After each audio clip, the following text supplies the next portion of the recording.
welcome back to my garden. I am in town for a couple of days and I wanted to bring you along with me in the garden as we try to advance a couple of more things off the to-do list. And I cannot wait to show you what happened to one of my beds while I was gone. But if you're brand new here, my name is Barbara. I'm in zone 7B in the state of Tennessee. If you are a fellow Tennessean, rep your state, rep our state in the comments. And if you're not from Tennessee, you can still rep your state. And if you're brand new here, let me know if this is your first time ever landing on my channel. And I'm gonna ask you right now, go ahead and subscribe in faith, because you're gonna love what you get here. I'm high energy, enthusiastic about all things gardening. And y'all, it's just my hobby. It's just my passion. I don't do this full time. I love it so much. And I love getting on here sharing with you what's going on. And simply, I just share my journey. I have been gardening now. This will be my 4th summer gardening, which is wild to me. But before that, these hands had never been in dirt. And so I literally am taking you through as I'm learning, as I'm growing, my successes and my failures. So I'm glad that you're here. I have had a lot of travel in the month of May. I am gone more than I'm here. And so when I'm here, I've been trying to batch content and trying to really focus and just get a lot of things done. Because you know how it is when you're away, you can't tend to the garden as well as you want to. But I'm thankful that we have, drip irrigation in place, so I don't have to worry about my stuff being watered. We have, systems in place and all of that. The boys are outside weed eating and cutting the grass. This is the only time I can get it in, so hopefully you can hear me, and I will try to drown out the lawn mowing noise. But I'm in my garden today. I've been gone for like the past week or so. And I'm at home for like 3 or 4 days. And so I'm trying to get some stuff done and get one of my last raised beds planted in the tunnel. But first, I want to show you what happened to one of the beds from when I was here the last time, and I took you on the journey with me. So let's go over here and take a look. Okay, we planted out this bed before I left, and I want you to look how my stuff, there's no leaves, no nothing. That has one leaf left, but you can see where it's been eaten. There, and there. I don't know if you can see these little, I think they're pill bugs is what you guys probably told me, but they're everywhere in this bed. Yeah, y'all, look at that. To be honest, I'm not sure what happened. I don't think it's an animal. I want to say it may be these pill bugs. Okay, but the thing about it is, okay, let me back up. When we planted this bed together, remember I was amending the bed and I put in a brand new bag of worm castings. And in the worm castings bag was a ton of ants, right? So we saw that on video and I was like, oh my goodness, I've never seen that before. And I did not use that bag anywhere else. Now, that bed has a lot of pill bugs or sow bugs or whatever in it. But also, the bed that I just showed you that was not eaten has those in there too. So I am confused as to why those would get eaten and these would not. Now, the only other thing I can think of is that in that first bed, the things that were not eaten was the Thai basil. But all the flowers, the celosia, the zinnia, and the sunflower were all eaten. This bed here is mostly herbs. And I have a few flowers, and nothing has been eaten. I do have flowers in the bed that wasn't eaten, but it's mostly herbs. So whatever ate it, do they not like the taste of herbs? And that's why they left the herbs alone? I don't think it was an animal, because everything else in my garden is just dandy fine. There's nothing else eaten. It's like literally the leaves just fell off. And you guys had said that those pill bugs will eat decaying matter as well as the leaves of some of the seedlings. What I don't know is why they didn't eat the herbs and why they didn't do that in this bed. Unless there's just way more of them in that bed than this bed. I have no idea. Now, I'm thinking that it was the worm castings, but y'all, ants don't eat food, so I'm not sure why that would have been the case. But I do know that that's the only bed that had that worm casting mix in there, and this bed did not. Give me your suggestions, your thoughts. If you've ever seen anything like that, let me know. Now, I've seen stuff like that before, and I was thinking like it was a rabbit or something like that, but it amazes me how nothing else in my bed, nothing else in the garden looks like that. Just that bed. So what I'm going to do is I'm going to actually replant this bed with some of the flowers or plants that I have left over as a test. If it goes bad, I'm not overly concerned, because that is just kind of like an extra bed that we're going to have flowers in and things like that. I'm going to replant it. I'll be back out of town again, and when I come back, we'll see if it's there. And we'll see what happens in the next few days. So I have some plants that actually survived while I was gone without water. I'm like, okay, you want to live? Let's live. I'm going to try to put those in that bed. And again, these are just extra plants, so I'm not dependent on them. And we're going to test and see if it happens again. Like if it was just a one-time thing, if it's really, something in that soil, and we'll see what happens. So let's go over here and replant this bed with just some extra stuff that we have. So one of the first things I'm going to do is I'm actually taking a plant from this bed back here and putting it here. This is like just I don't know, it doesn't produce flowers. It is a very agata. There's the tag. It's just a plant that has like a citrusy smell to it. I bought it just because at a nursery, I was trying to support this nursery, as well as I thought, let me just see if it repels anything because of the citrus flavor. So again, this is not food. This is not herbs. This is not vegetables. It's over there in the pepper and the herb bed. So we're just going to put it here and see what happens. And it's way more established, right? Versus a seedling. So let's see if this gets eaten and see what happens. So, and it seems to be spreading. So we'll let it go wild in here. Now, the other thing I'm going to put in here is my wheatgrass.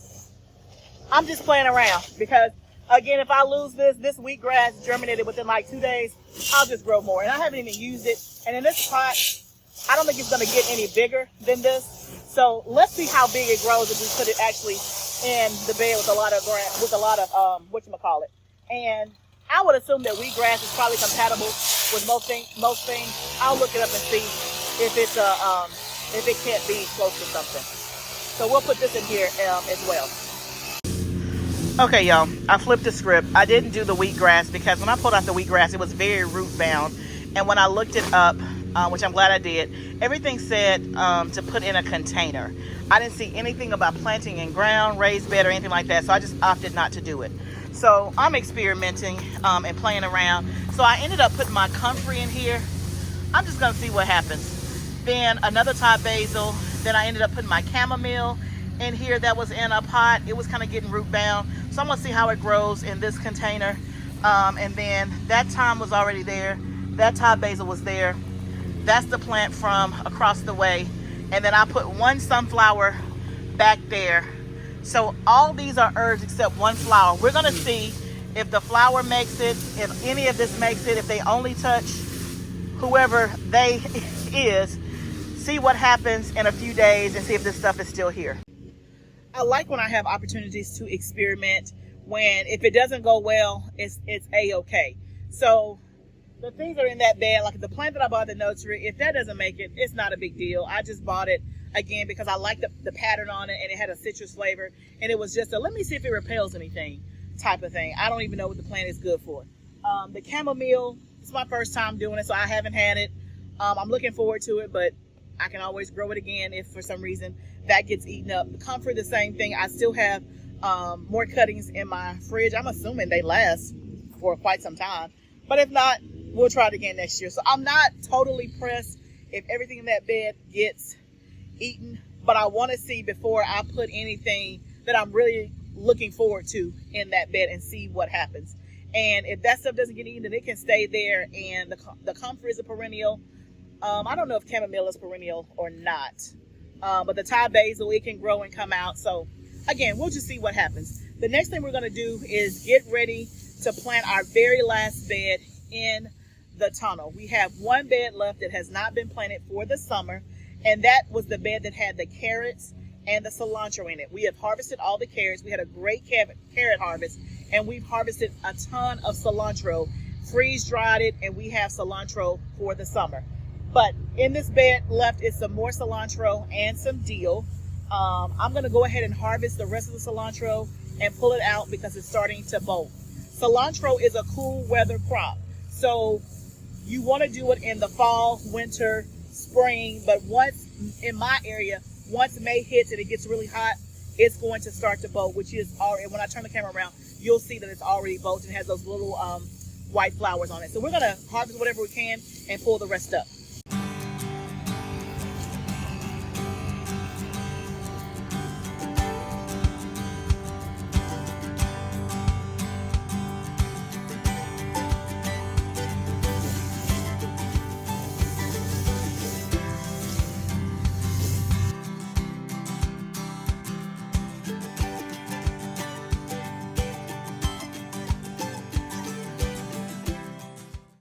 Okay guys, so it's the next day.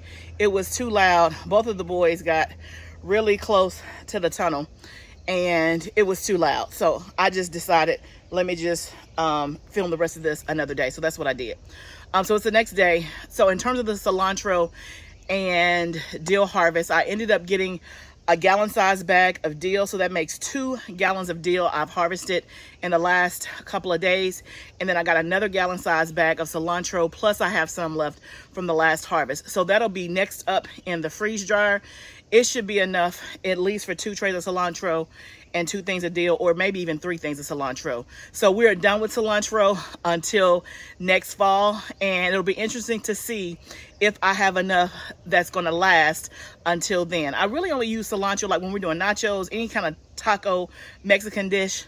Like tonight we're doing burrito bowls, so this will be the first time that I'm using my freeze-dried cilantro in the burrito bowls. I make this like a jalapeno dip that has cilantro in it, so I'll let you know how it turns out. But anyway, I am going to amend this bed and water the bed and get it ready for planting.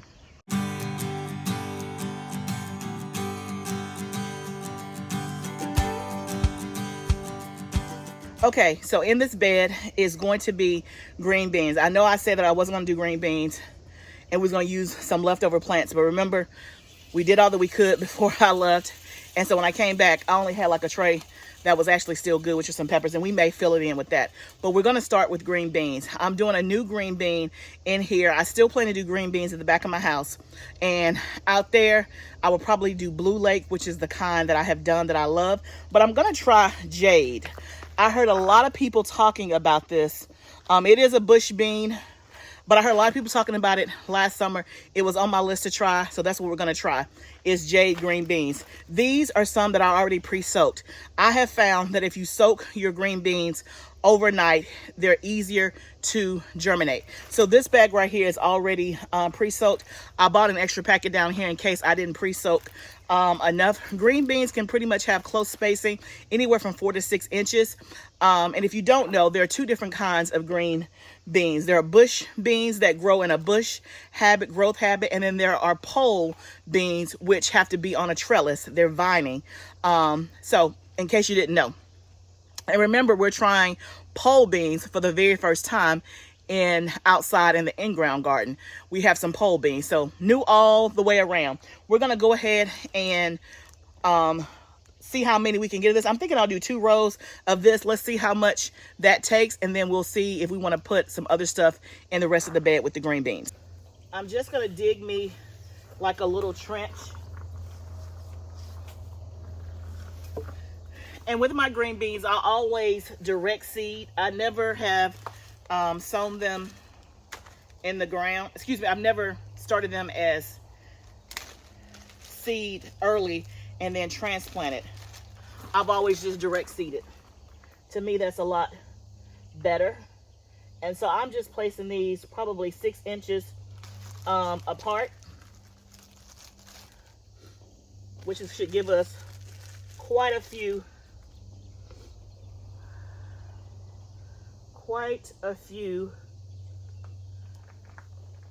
since the spacing is not that far apart. That's probably a good 12 to 14 plants easily. I'll go ahead and do 2 more rows, another row, and within the spacing between rows, I'm gonna go probably 18 to 24 inches, just so they'll have space to grow. So I'm gonna do me another row right in here, somewhere along in there. Green beans have a pretty short maturity. I think usually green beans are ready in like 60 days.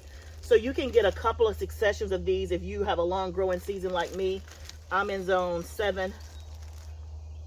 So I can get a couple of different successions of green beans. I'm just gonna keep planting these and do 2 rows, and then I'm gonna fill the rest with some of our leftover flowers and peppers. Okay, y'all, got it done. So on the far right is 2 rows of jade green beans. In the middle are a couple of zinnias. There's dill in the back, and then 3 Thai chili peppers. And then along the left-hand side are jalapeno peppers. Now we can officially say everything is planted in the tunnel for the summer. We had, of course, before this, we had stuff left over from spring and fall and winter, but now everything is planted for the summer. The only other thing is that I need to replant my lettuce bed. I just pulled up a ton of lettuce that has bolted, and that's the lettuce that was from the fall or from the winter. The ones that I talked about that were heat tolerant, remember I started those later on, those are still fine, but all the ones that were not the heat tolerant type that I normally do in the summer have bolted, and so I pulled all those out. So half of the lettuce bed is completely empty. Let me show you. Okay, you can see that bed was completely full, but it's pretty much half empty now. There's still a couple more in the back that I need to get to and pull out. And so really there's only like 1 or 2, maybe 4 or 5 that are still good, which is the Moore variety, M-U-I-R, from Johnny's, is a heat tolerant. So this bed needs to be replanted. I don't have lettuce to go in it. If I was, again, not traveling so much this month, I would already have lettuce ready to go in on succession. But this bed is going to have to wait because I don't have time to plant it now, nor do I have more lettuce to put in here.